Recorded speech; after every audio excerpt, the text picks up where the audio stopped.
From the JPR Steve Nelson Performance Studio on the campus of Southern Oregon University, welcome to another JPR Live Session where we get to better know artists we appreciate and get one-of-a-kind in-studio performances.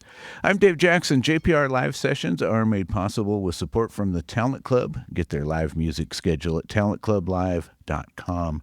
Returning to JPR is singer-songwriter Steve Poltz. He's an in-demand collaborator who's co-writing credits include all kinds of folks you hear on Open Air and The Folk Show, and Billy Strings and Oliver Wood and Imogen Clark and Molly Tuttle, Jim Lauderdale. A lot of them have also been guests on JPR Live Sessions. He's been making music for decades now, going back to his band Rugburns in the early 90s, and just released a new solo album, JoyRide, and he's touring and solo acoustic, and he just played in Ashland the other night, and he's on his way down the West Coast. Steve Poltz, welcome back to JPR, and thanks for joining us. Thanks, but I have to correct you. You made a mistake, Uh-oh. and I just feel like I need to do that. This is now the Steve Poltz Steve Nelson building. I don't know if you know, I had them put my name on it too.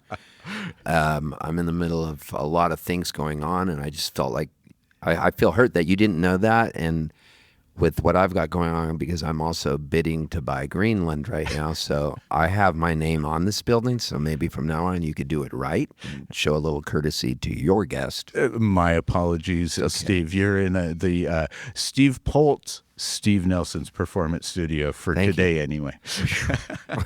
That feels good. So JoyRide features several songs that you wrote with Shane Nicholson, Jim Lauderdale, one with Vince Herman. Talk to us about JoyRide. Yeah, so I didn't write one with Shane Nicholson, but I love him. Yeah? Oh, I He's thought a I saw friend him of in the mine. credits on there. Is it? No, I don't Maybe think that's so. past stuff. Okay. Talk to us about making JoyRide. So, okay, there's this guy in Canada, and he's a really good songwriter, and his name is Joel Plaskett, and he's an East Coast staple. And I was born in Halifax, Nova Scotia, so I'm a dual citizen of Canada and the United States. And every time I go up to Canada, it's kind of cool because I show them my Canadian passport, and they always go, "Welcome home." And then I fly back into the U.S., and I'll be connecting through Chicago or something. They're like, "Get in line." So, but anyways, I was making this tribute record that I had a song on for Joel Plaskett. So there was this guy, he produced my friend Elizabeth Cook's record, earlier record. And so he's a guy in East Nashville who lived right near me named Dex Green. And so my buddy Derek Koch said, "Go over to Dex's and record the Plaskett tribute song at his studio. It's really cool." So I went over, and man, I had such a good time, and it's really hard to get me into the studio. And I'd been writing songs with this guy named Andy Frasco. And so we had this song out that just came out recently. If I can intervene, I could see you and Andy Frasco having a good time writing tunes together. So we wrote a song, and it's me and Andy Frasco and Billy Strings and Mike Gordon from Fish and Daniel Donato, and it's called Life is Easy. So I was writing these songs with Andy Frasco, and he put that out, and then I was like, man, you reminded me I got to make a record. And I thought, well, this guy Dex was so cool to make this song for. I'll go back over there and see how it sounds to record some stuff. So I went over and I recorded this song called Hair Lift, which I liked the title of, and I wrote the song around the name Hair Lift. And so I just had so much fun, and I just went over every day, and next thing you know, we had this album, and it's got 10 songs, it's 32 minutes long, and there was like 7 songs left on the cutting room floor, and Dex Green was like, "You can't leave this song off." And I'm brutal when it comes to, I like a record to be about 32 to 33 minutes and just have 10 songs and be quick and painless, like a COVID shot or something. Right.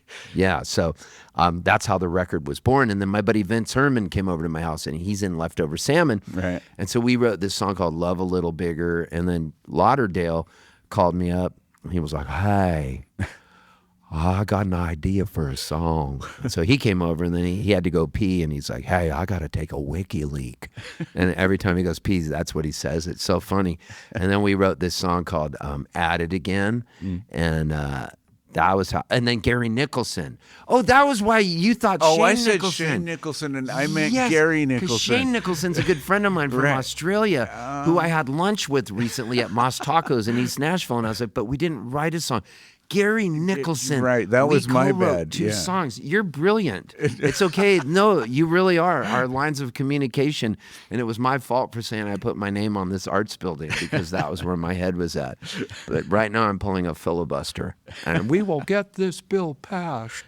You just wait. So anyways, I made the record with him, and it was a beautiful experience. And I'm so excited that I get to be in this studio with you today here in Chicago. Like, I love what you guys have done here. Yeah. Well, how about playing us a song? What do you want to play today? This is called Hair Lift. Excellent.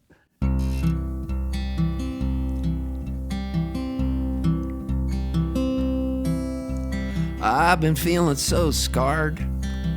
I've been walking down the boulevard, living in a graveyard, maxing out my credit card. And I'm gonna get a hair lift, gonna try to work the day shift. Hey, I've been such a spendthrift, and I gotta buy a wedding gift. And it's hard to be so distant from you these days. I'm like a rat that's stuck inside a strange maze. And everything I love right now's gone sideways. Is this a passing phase? Watch me shoegaze.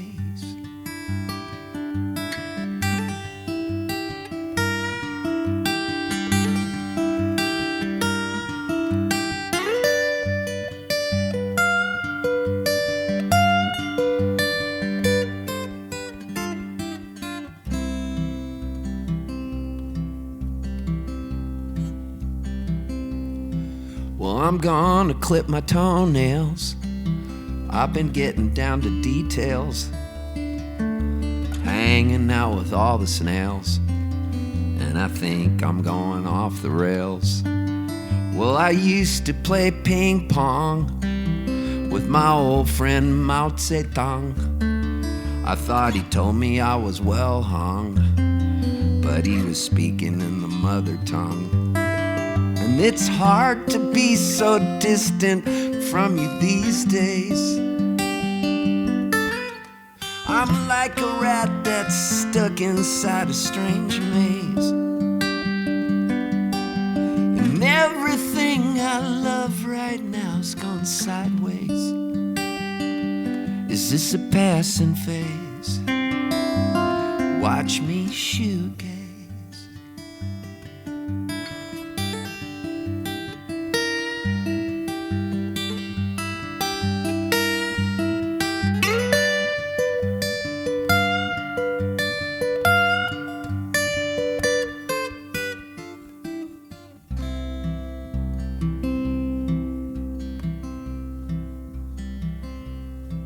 I got songs full of notebooks. I'm losing all my good looks, balancing my checkbooks. I'll never be as rich as Garth Brooks. And I'm trying to write a hit song, but I've been smoking from the big bong. Now everything comes out wrong, and this'll never be a sing-along. Steve Poltz with Hair Lift in a JPR Live Session. That's from his new album, JoyRide. It's just dropped. You can find it and all kinds of stuff about Steve Poltz at poltz.com, Poltz.com. I wanted to say something. Shay Nicholson, I know who that is married or was married to Casey My Chambers. buddy Casey Chambers. Right. We sang a song together at Byron Bay Blues Fest. Oh, right on. And I love her song with Shane, the divorce song that we didn't do so great together, but we do divorce just fine. That's a good song. It kind of is. It's actually a pretty decent like friend song. So tell us a little more about Hair Lift. So Hair Lift, I like the idea instead of getting a haircut, you're getting a hair lift. I thought it sounded kind of cool. And then I always wanted to talk about Mao Zedong because I grew up under ping pong diplomacy with Richard Nixon. And so I went to University of San Diego, which was this Catholic university, and we were the toreros, and my mom and dad were so happy. So I started playing in the folk mass at the church. You know, I was like a sophomore or junior, and I was in folk mass, and that's how I started the Rugburns, because the other dude that was in folk mass, the Rugburns started as a classical guitar duo, and we would play classical guitar pieces, and then we turned into this punk rock band. Right. Well, that's a lot different than what I've seen and heard. And so that's what Hairlift, I just wanted to, there's just certain things I just wanted to say, and I want to see if I could make a song out of it. And I wanted the song to have no resolve and just go, this will never be a hit song, and just end. And it ends the record, so it's track 10. Right. And it kind of leaves people going, sometimes the audience looks at you like a chihuahua would look at you if you put a sweater on it at Christmas and took its picture like this. Kind of cock your head like, that's it? And then the record's over. But nice. it was really fun making the record, and I'm so glad. It's so fun when you have a new record, because you go out and the records come in and you look at them and you hold them for the first time, and they're so pretty, and the artwork on it, oh my God. I like some Beatle-esque sort of stuff there. And yeah, Anna Pollock is such a good artist. Yeah. I love art, and I like that we get to be alive at this time in the world. The world's so cool, and there's so many neat things going on. It's awesome to go out and see people, and you meet them, like at maybe a busboy at Waffle House or something is there, and then you start getting these conversations, and maybe the server, maybe it's a lady and she's got like a silver tooth, and then you start asking her about the tooth, and then what's their favorite movie. It's the best thing about being alive is talking to strangers, and I see strangers every day, and it's so fun because people's faces are like road maps, and you can kind of tell the life they've lived. And man, people sometimes have hard lives, but they just need, it's fun to ask them questions, because then when you leave them, they feel kind of, you can tell they're a little happier, and I'm a little happier, because you have this exchange between people, and it's a beautiful thing. Yeah. That's why I like what I couldn't really do anything else for a living. Yeah.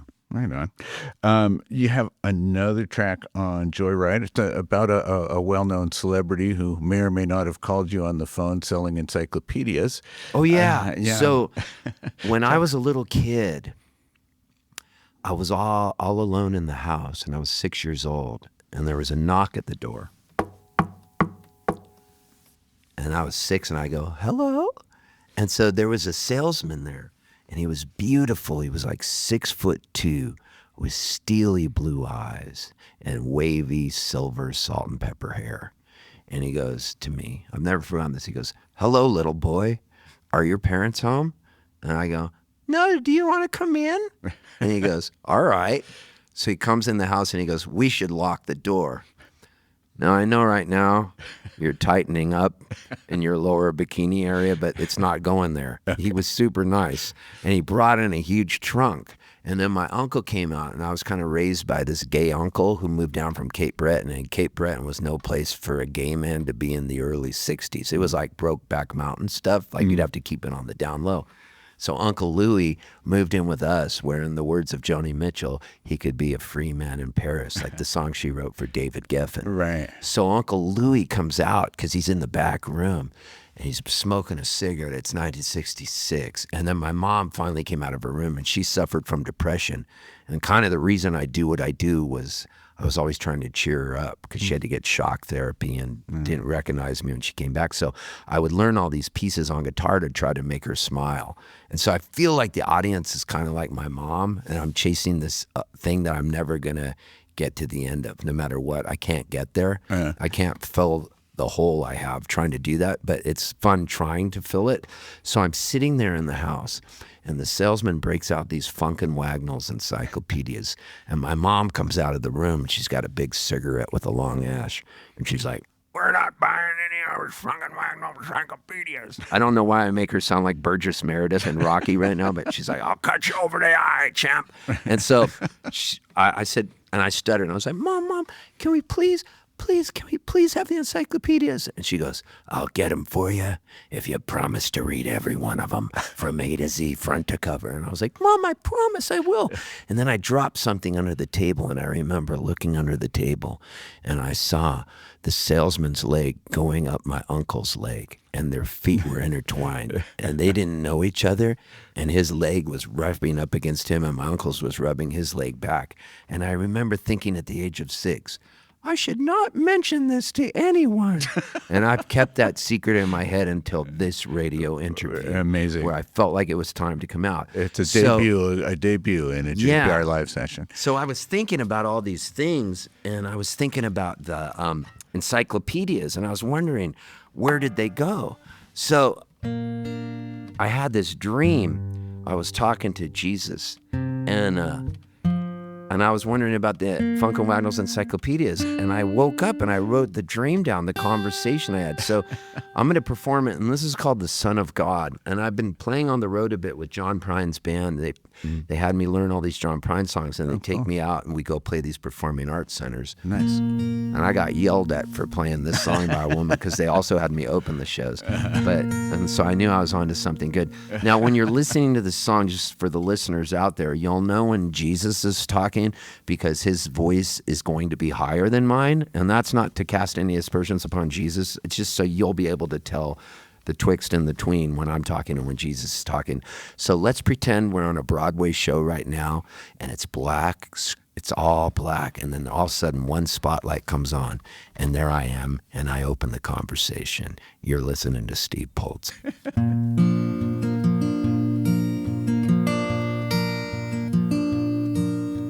Son of God contacted me about buying some Funk and Wagnalls encyclopedias. I said, hello, who's this? It's Jesus. Jesus who? Jesus H. Christ, God's son. How'd you get my number? I have everyone's number. Even Bono? He's on speed dial. Rad.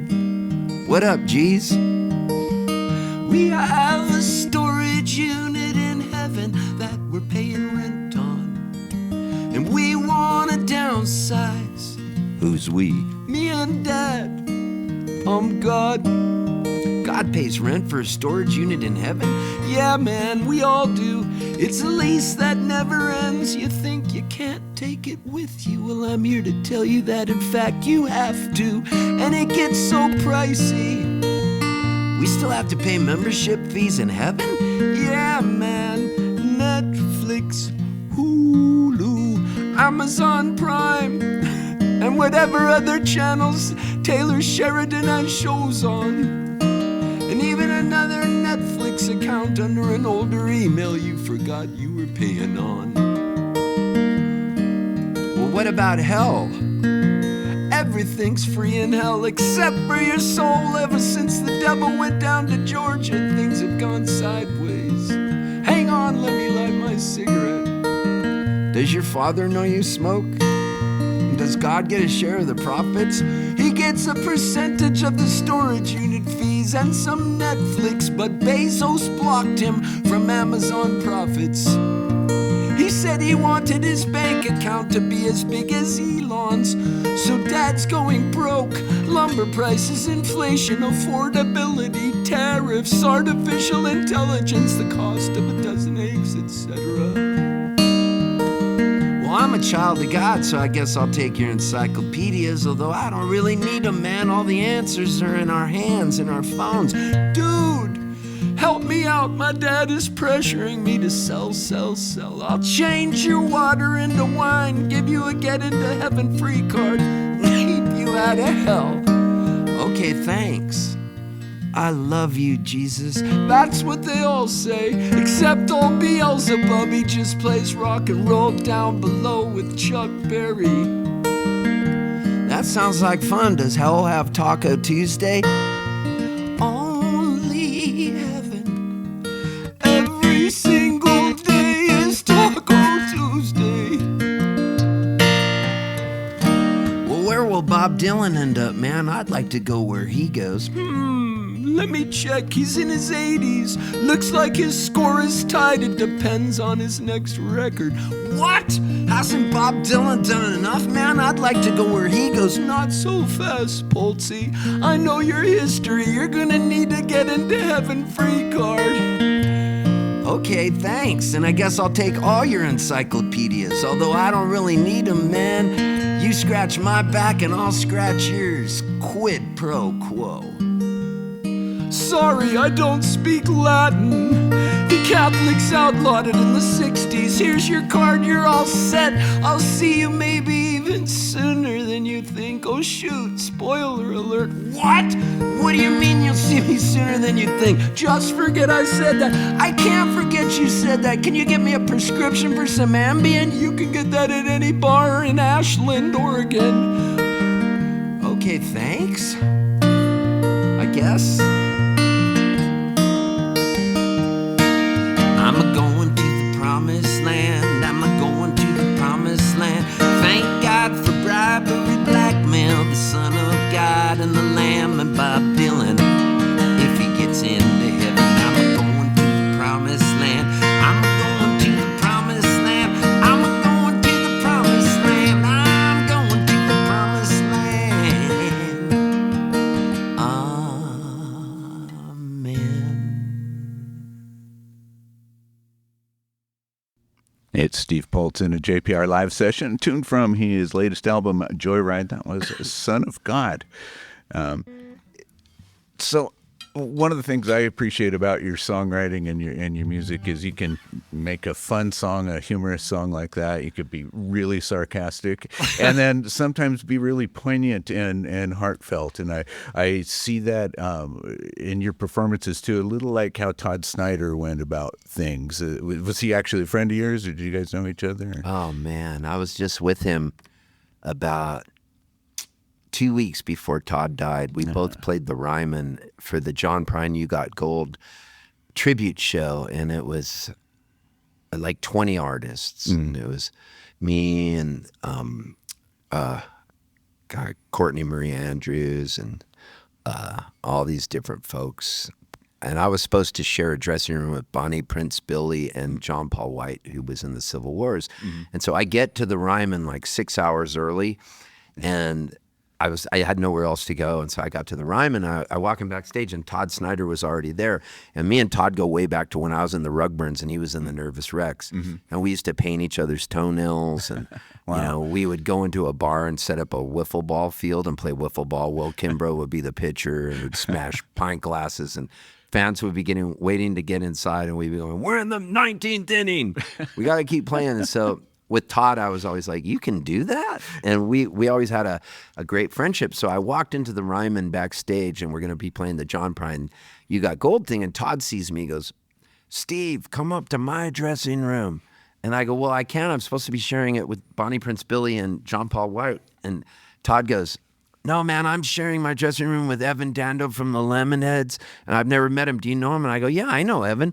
And so he goes, "Come up to my dressing room and share it with me." So I go, "All right." So and the Ryman people are going, "You need to be in your dressing room because we run this thing like this," and they're really uptight about it. And so I go up to Todd's dressing room, and he shuts the door, and Evan Dando sees me, and he goes, "Steve, how's it going? Remember in the 90s we were trying to score an 8-ball of Coke outside the Casbah?" And I was like, "Oh, yeah." And that was years ago, like before I got sober and everything.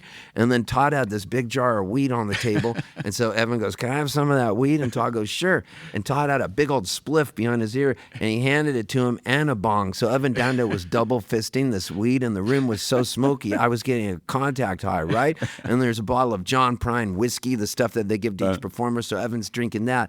And then I'm just hanging out with these guys, and they're both so stoned, they're speaking gobbledygook, but I speak fluent gobbledygook, so I felt like I was understanding what they were saying. And I don't know where the time went, and then all of a sudden there was this scream in the hallway, "Where's Steve Poltz? He's on in 5 minutes. We can't find him." And Todd opens the door, and smoke's coming out like Cheech and Chong. And the guy walks in, and he starts coughing, and he sees me, "You're on in 5 minutes." And Todd Snyder goes to me, "What song are you singing?" And I go, "I can't even remember, but I think it's Illegal Smile." And Todd goes, "Perfect." Yeah, Todd really? Snyder goes, "I'll go watch you from outside at the crowd at the Ryman." So I go down there 3,000 people, sold out, pin drop quiet. And I say to the audience, hey, my name's Steve Poltz, and I've been upstairs sharing a dressing room with Evan Dando and Todd Snyder, and I think I need to call my sponsor.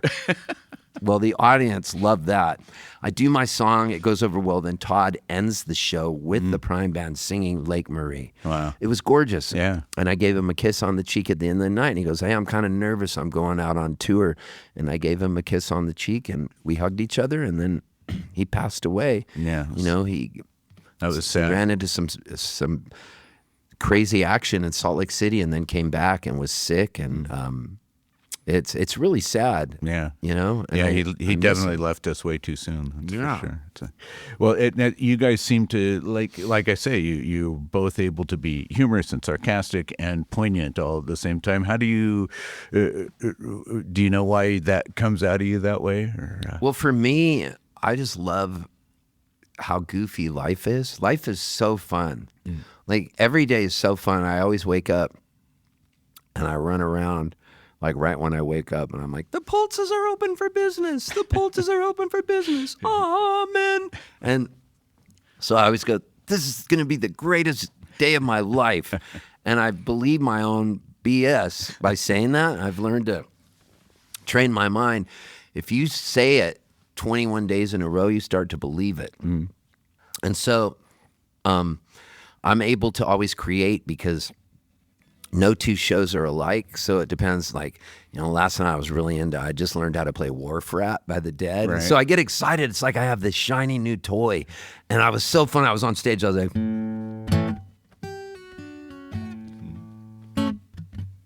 I picked up on it pretty early on. I was like, that's yeah. Wharf Rat. It's so cool, and I just feel like I'm getting away with something that I'm not supposed to because I'm a solo guy, and I'm just like, Right. Old man down, Right. way down, and it felt so good. So, getting back to your question about writing songs and I find the joy in them, and then sometimes they're sad. I just don't ever like to censor myself. So I want it all to come out. Well, I heard you talking with somebody else, and you brought up a term called Poltzerize that related to your writing. Define that. So Jewel, do you know Jewel, the singer Jewel from Homer? So we go way back to the beginning of her career, and we were living in this place in La Jolla at Wind and Sea, right on the ocean, and so we went down to Mexico and we ended up writing that song "You Were Meant for Me," which was like a huge hit. Right. So we wrote that together, and it becomes this. It sells like millions of copies. But when I was writing it with her, I wanted it to be from this, so to go in. Dreams last so long, even after you're gone. You know that part? Right.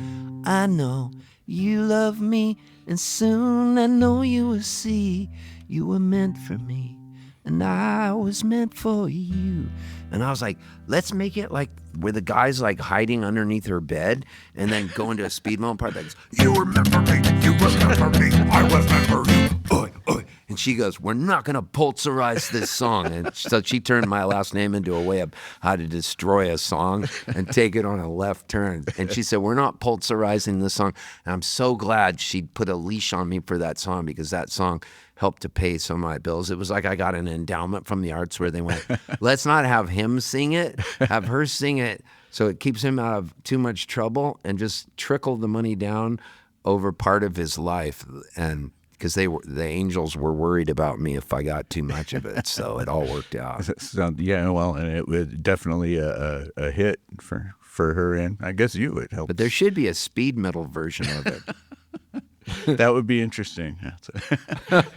So I recently also learned that you recovered from a stroke a few years back, and it happened while you were on stage. Is that... Yeah, I was in Wilmington, Delaware, and I was playing this show at World Cafe Live. And I was just playing, and I was playing a old Rugburns song called Single Life. And the song starts off and it goes, there's a cold piece of pizza in the fridge if you want it. A stale glass of beer on the table. And so it starts like that. It's got this loping beat. And then in the middle of the song, I lost my vision. And I thought they turned the lights off, but I went blind on stage. Wow. And then I just kept repeating, there's a cold piece of pizza.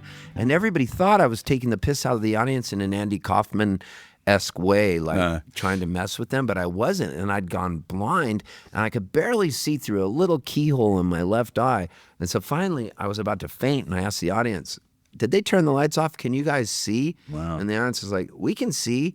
And then I said, I think I need to stop this show. I don't know what's wrong with me. I can't see. And then this guy comes up and he's like, sign my vinyl record. I drove all the way from Harrisburg, Pennsylvania. And I was like, but I can't see. And then I was rushed to the hospital. And then they said, oh, yeah, you've had a stroke. So I was in the hospital for a week. And then my vision came back, but I couldn't read. And then our letters looked weird to me, you know, like, and then it slowly came back to me. But what was weird was I got totally into the Dead. It took a stroke to get me into the Dead. Like, and now, like, I love the Dead. Like, their music makes sense to me, but it didn't make as much sense pre-stroke. And there should be like some scientific study done on it. I wonder if that's an endorsement or not. Because now all I do is listen to the Dead. Like when I drive, I'm talking like, right now I'm so into 76 Boston. That version of Wharf Rat Brosif is so good. May I call you potassium bromide? I mean, like, that is so good. It's good stuff. I love it. Right on. Do you like the Dead? Oh yeah, totally. That's I'm big into the Grateful Dead. So good, isn't it? I'm our resident Deadhead here at the station. You are? Yeah, that's it. Dude, I want to know you. Yeah, we should hang out. Like, I want to live with you. Right on. I really want to know you. We have a spare bedroom. We do? Yeah, we could take care of that. But I want to sleep in your bed. Probably not. Okay. Can I sleep underneath it? Oh, there we go. Okay, good. At that point of the interview, things got awkward, and we ended it. Yeah. So early on in your career, your first debut solo record was One Left Shoe. Yeah. You had an A-list band for that. How did that? Dude, you've done your research. You're like Barbara Walters. Oh yeah. One time I kissed Barbara Walters. I was on the road with Jewel, and we were doing that show. I think it was called The View, and we were singing "You Remember Me." And I was backstage getting my makeup put on, and Barbara Walters was like, "You're handsome." Like, she thought I looked good, and then she goes, "Come sit over here." And I sat on her lap, and I was like hugging her, and then I was like, I leaned down, and people left, and we kissed. Wow. I made out with Barbara Walters. Wow. Rest in peace. I love her. Yeah. So you're like the new Barbara Walters of this station, because you're asking good questions. You've done your research. So the all-star band to whom you were referring was Leland Sklar on bass. Leland Sklar, you may remember from his days with James Taylor. Long, long gray beard all the time with Phil Collins. Now, also, there was another bass player we used, Jerry Sheff. Jerry Sheff played with both Elvises, Elvis Presley, who I met when I was a little kid. Elvis held me on his shoulders. Wow. And Elvis Costello, who I met with Jewel when we both went to, me, Elvis, and Jewel saw Bruce Springsteen at Earl's Court in London. And it was when Elvis Costello was in his Grateful Dead phase. Yeah. So that band had those two, and it had Jim Keltner on drums. Fun fact, Jim Keltner's playing drums for me. Into the studio comes Don Was to talk to Jim Keltner about playing on Paul Westerberg's record he was working on that he was producing. So Paul Westerberg comes in and sits next to me. Stephen Souls, who was producing the record, who was in the Alpha Band with T-Bone Burnett and was also on Bob Dylan's Rolling Thunder Revue. Stephen Souls produced one of my favorite records called The Man with the Blue Postmodern Neo-Fragmented Guitar by Peter Case, another friend of mine. So me and Stephen Souls get really close. He doesn't know how into the Replacements I'm in. Too, I love the Replacements. They were like my Grateful Dead. And so Paul Westerberg sits next to me, and I'm freaking out. And there's a big sign on the wall. It says "No smoking." Paul Westerberg pulls out a cigar, those little cigarillo things, starts smoking it. He can't give two craps about what the sign says. And then he's listening to my song, my song "Silver Lining," and he hears the guitar lick, and he goes, "That's a nifty little lick." And that was all I needed to hear. And then Jim Keltner ended up playing drums on Paul Westerberg's record that Don Was produced. Now, let's also not forget who else played on that record. Dean Parks played acoustic guitar. If you look at Dean Parks' credits, oh my God. And let's not forget who arranged the strings on it. The guy who did the strings on Ode to Billy Joe. It was the third. What's his name? I can't remember. I don't know who that is. Oh, and but- Van Dyke Parks played accordion on that record. Wow. And you know his work with the Beach Boys and everything. I'll remember the guy's name who was a string arranger. And the Mighty Boss Tones were the horn section on a song, too. Oh, and David Kemper played drums on it, too, who you know from playing with Jerry Garcia and Melvin Seals and all those guys. We've really covered it all today. Yeah, folks. you really. We dropped to how many names? And we did it at Ocean Way Studios. Oh, cool. So yeah, you asked the question about those guys. They were all interconnected in some weird way. Isn't that wild? Yeah, that's like all of them. So how did they wind up being the band on your debut solo album? I mean, that just okay, here's how it happened. I had a huge record deal because I had that hit song with Jewel, and they thought, this kid's got something special. He's going to make it. But little did they know, they were dealing with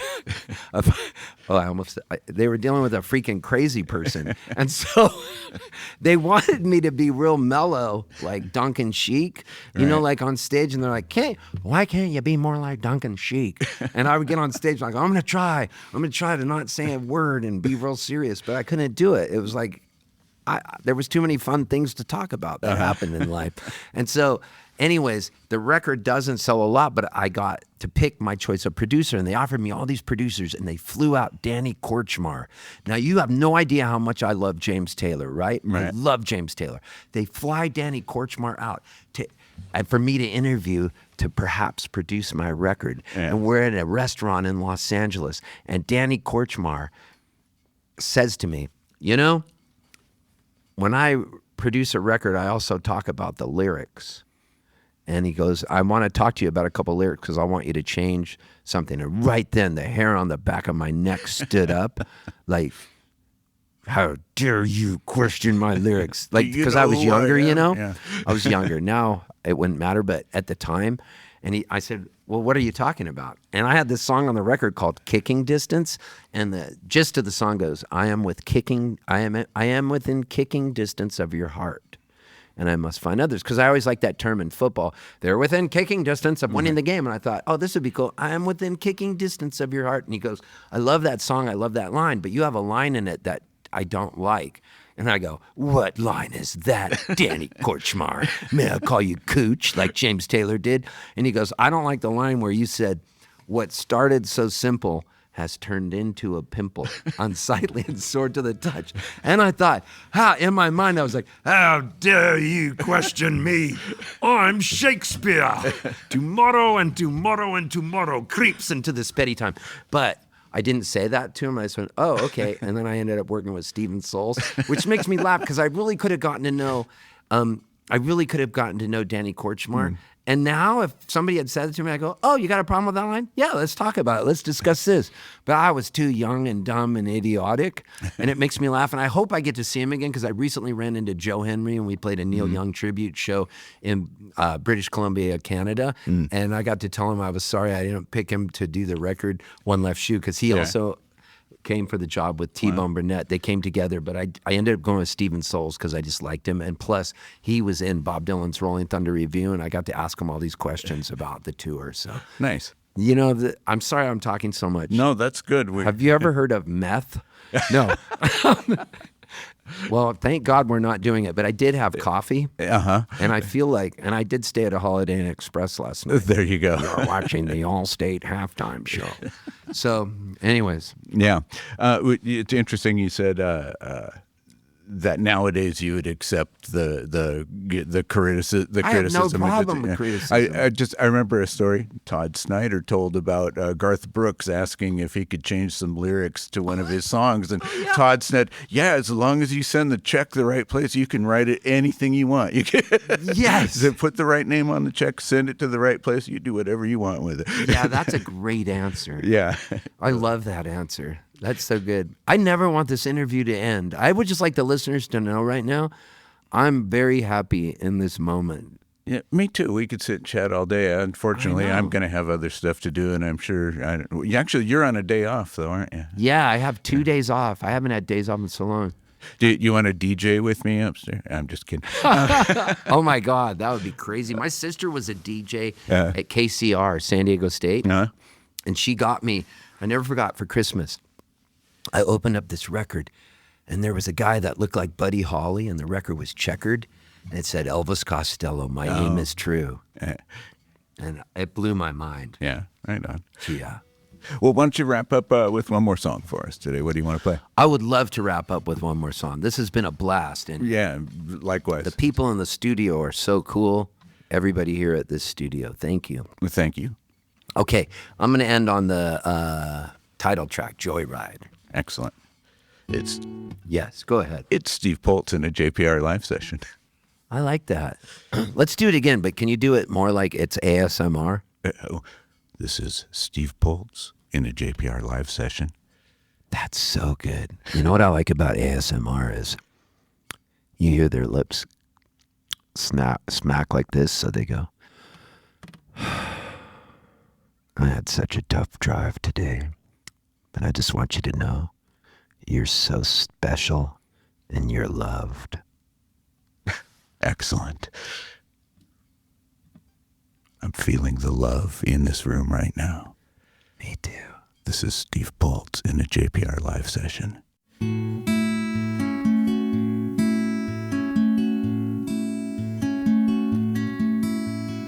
Heartaches and hassles and beaches and old sandcastles, missed flights and phone calls, wandering some hotel halls, rental cars, lost keys, freakouts, weak knees, bad moods and dumb fights, and bathtubs and candlelights, snow cones, dance halls, cracker jacks, baseball, train tracks, sunsets, sure things and bad bets, haircuts and pedal boards and capos and old chords and delays and car wrecks and boring old sound checks, half price menus, haunted venues, merch sales, riders, long drives, overnighters, dangerous weather, old hats with feathers, and thrift stores and airports, and bounce checks and passports, free hugs, no shrugs, wrong drugs, bed bugs, smiles, laughter, for here ever after. As long as I'm with you, there's nothing we can't do. I look for the best rhyme. I'm here for your lifetime. It's a slow ride as we glide. It's a joyride.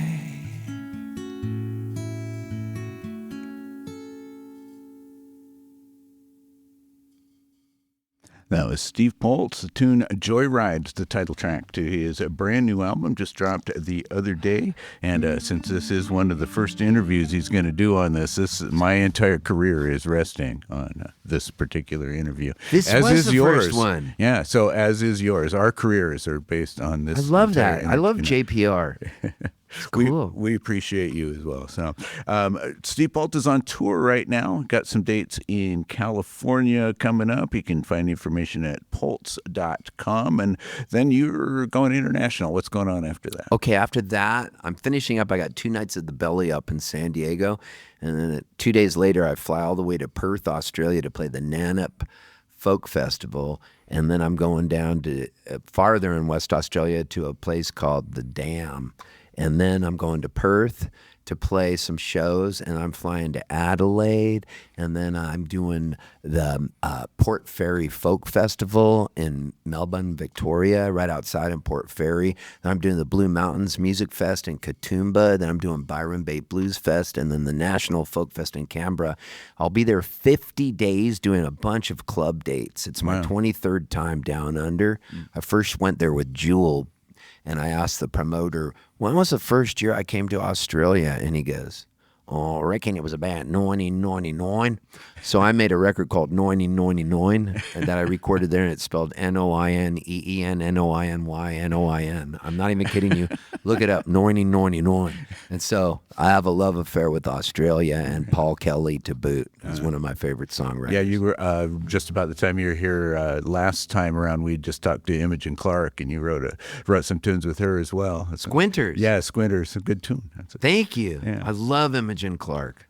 And then you're coming back. You're going to be at the High Sierra Festival it's in a new place in California. Is it Grass Valley? Yeah. High Sierra Music Festival, 4th of July weekend. This is their first time in Grass Valley after being in Quincy, California for years. Grass Valley is going to be beautiful. There's lots of hotels, and I've played High Sierra Music Festival so many times, and every year I just have a blast. So I'm playing there, and it's going to be just amazing. Well, yeah, I'm actually considering going for that. Oh, we'll have to please see do. if I can make it. You can get more information about Steve Poltz at his website, poltz.com. Follow him on social media for some great stories from the road. Good luck in Australia. Have a blast down there. Sounds like you're going to have a good time.